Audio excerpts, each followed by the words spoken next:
सर्वेषां कृते नमो नमः। वयं संस्कृतविषये व्याकरण उपविषयः अनुच्छेदः पठामः।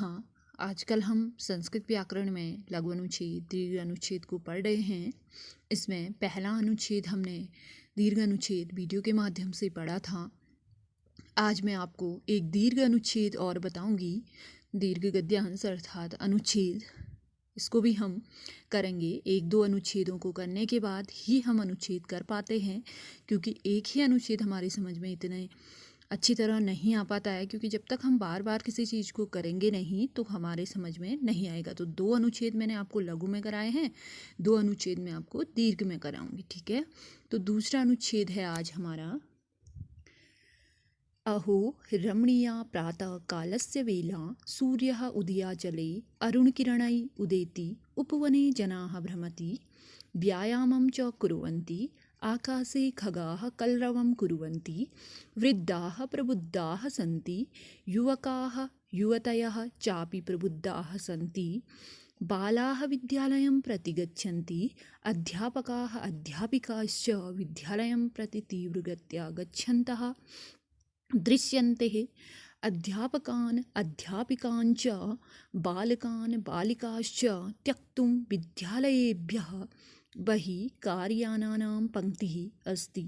कृषकाः क्षेत्रं प्रति गच्छन्ति, सर्वे जनाः स्वकार्येषु लग्नाः सन्ति, मन्दसमीरः वहति, सर्वत्र आनन्दमयं वातावरणमस्ति।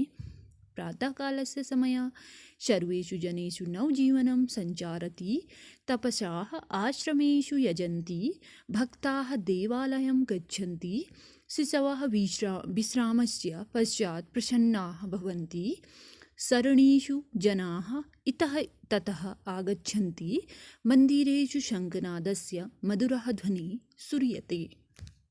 इसमें सुबह के समय का, प्रातःकाल का वर्णन किया गया है। अहो रमणीया प्रातःकालस्य वेला, आहा कितनी सुंदर है प्रातःकाल की, प्रातःकाल का समय। वेला का अर्थ होता है समय, ठीक है। सूर्यः उदयाचले अरुणकिरणै उदेति, सूर्य क्या हो रहा है, सूर्य उदित हो रहा है। उपवने जनाः भ्रमन्ति, और वन में क्या हो रहे हैं, लोग, जना अर्थात लोग भ्रमण कर रहे हैं। भ्रमन्ति अर्थात घूम रहे हैं, भ्रमण कर रहे हैं। व्यायामं च कुर्वन्ति, व्यायाम भी कर रहे हैं, ठीक है।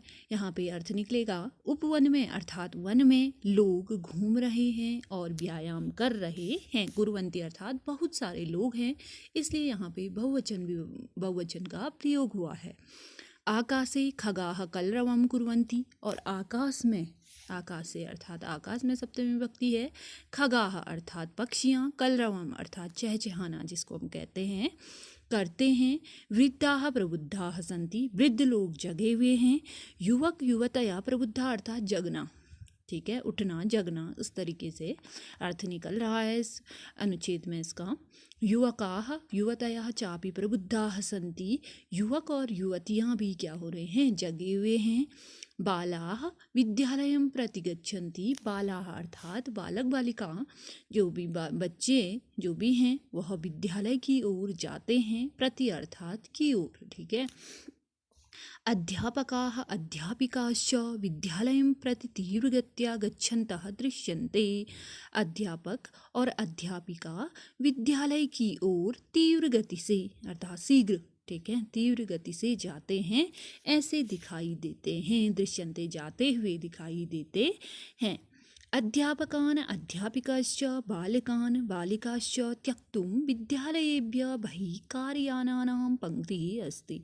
अध्यापक और अध्यापिकाओं की और बालक बालिकाओं की विद्यालय के बाहर, बहि विद्यालयेभ्यः अर्थात विद्यालय के बाहर, कार यानानां पंक्ति अस्ति, जैसे गाड़ी होगी, स्कूटी होगी, जिसकी कार होगी, ठीक है।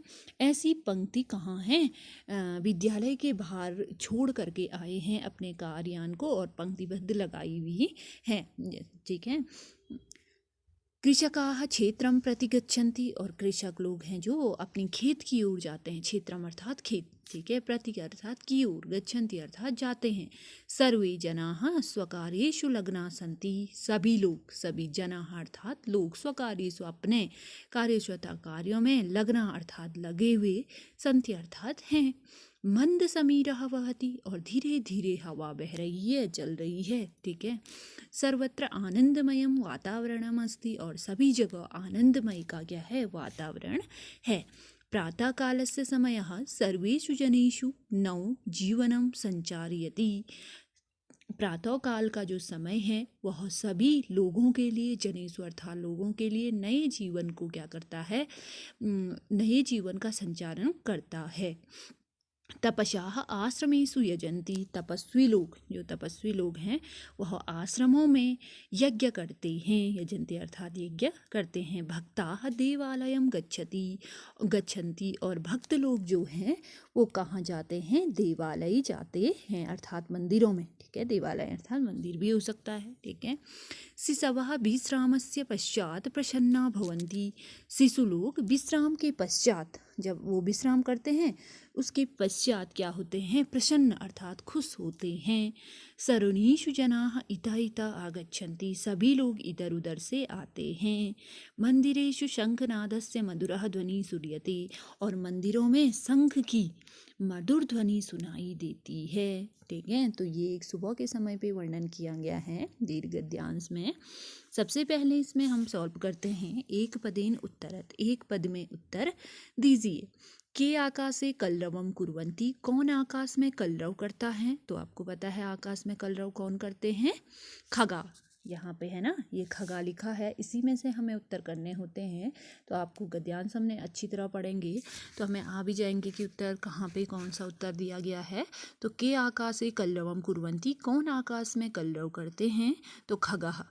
प्रातः भक्ता कुत्र गच्छन्ति, प्रातः भक्ता कुत्र गच्छन्ति, प्रातः काल का समय है जो, उस समय भक्त कहाँ जाते हैं, कुत्र अर्थात कहाँ, गच्छन्ति अर्थात जाते हैं।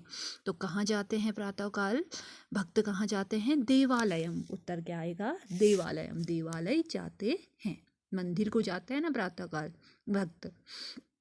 उपवने के व्यायामम कुर्वन्ति, उपवन में व्यायाम कौन करता है, जनाः अर्थात लोग, ठीक है, लोग क्या करते हैं, उपवन में व्यायाम करते हैं। सारे उत्तर यहाँ दिए गए हैं, आपको सिर्फ एक पद में ही हमने उत्तर लिखना है, ठीक है। मंदिरेषु कस्य मधुरः ध्वनि श्रूयते, मंदिर में किसकी मधुर ध्वनि सुनाई देती है, शंखनादस्य, शंख की ध्वनि हमें मधुर ध्वनि सुनाई देती है, ठीक है। फिर वही पूछा गया है पूर्ण वाक्येन उत्तरत, पूर्ण वाक्य में उत्तर दीजिए। प्रातः काले के प्रबुद्धा सन्ति, प्रातः काल कौन कौन जगे हुए हैं, तो हम यहाँ से लिखेंगे प्रातः काले वृद्धा प्रबुद्धा युवक युवतयः चापि प्रबुद्धाः सन्ति, ठीक है। प्रातः काले युवक युवतयः वृद्धाः च प्रबुद्धा सन्ति, इस प्रकार से यहाँ से उत्तर आएगा हमारा।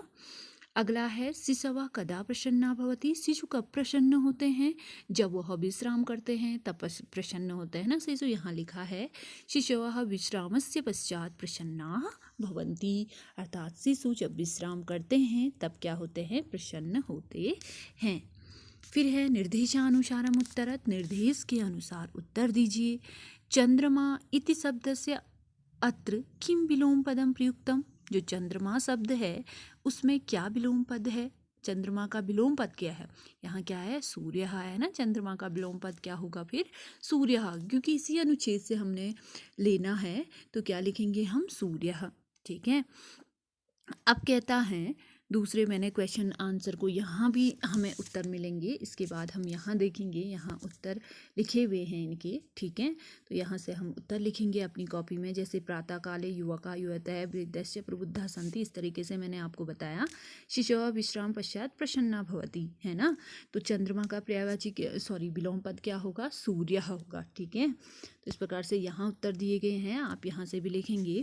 फिर है सूर्य इति पदस्य क्रियापदम किम, जो सूर्य शब्द है उसकी क्रिया क्या है, सूर्य का कार्य क्या है, क्रिया अर्थात कार्य, तो क्या है सूर्य की कार्य क्या है, उदेति अर्थात सूर्य क्या हो रहा है, उदय हो रहा है, उदय होना उसका क्या है, एक क्रिया है, ठीक है। फिर है पाठशालायाम अस्य पदस्य पर्यायपदम गद्यांशात चित्वा लिखत, जो पाठशाला शब्द है उसका हमने क्या लिखना है, पर्याय पद लिखना है। तो पर्याय पद क्या होगा पाठशाला का, पहले ज़माने हम विद्यालय को क्या कहते थे, पाठशाला ही कहते थे, तो यहाँ अब क्या आया है, विद्यालय, ठीक है। तो पाठशाला का जो पर्याय पद होगा वो इसी गद्यांश से क्या होगा, विद्यालय, विद्यालयम, ठीक है।